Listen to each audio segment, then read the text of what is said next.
Hey there, Samantha Wilde here with my debut novel, This Little Mommy Stayed Home. Here to tell you that Joy McGuire, the main character in my new book, has a lot of bad habits. She eats tons of chocolate, she fights with her husband, she's got an itty-bitty crush on her yoga teacher, but her worst habit of all, I wanted to give you a sneak preview. Zach and I had a bad habit.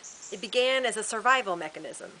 In the first few weeks of his life, I felt at a complete loss as to what one does with a baby. I'd nurse him and walk him, hold him, and let him sleep.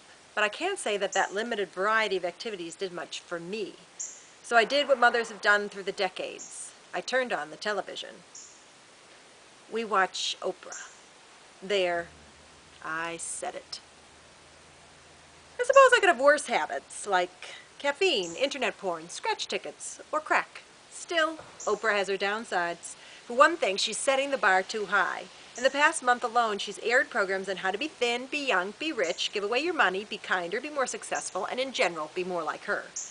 I started to follow her advice. I tried not to eat for 2 hours before bed. I started drinking more water for my pores. I gave up saying negative things about my upper thighs. I brainstormed ways to make money while staying at home so we could pay off the house and get rid of all of our debt.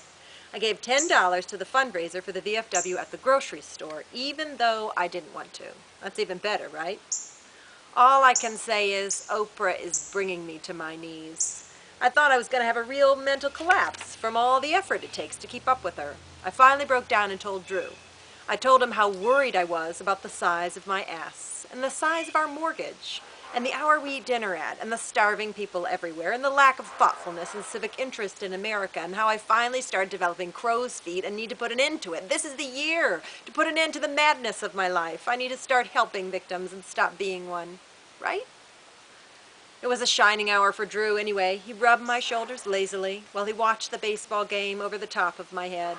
Relax, he said. Oprah's not talking to you personally. Really? She's never even seen your ass. There it is, folks. This Little Mommy Stayed Home. Everywhere on June 23rd by Samantha Wilde. Oprah, you're in here.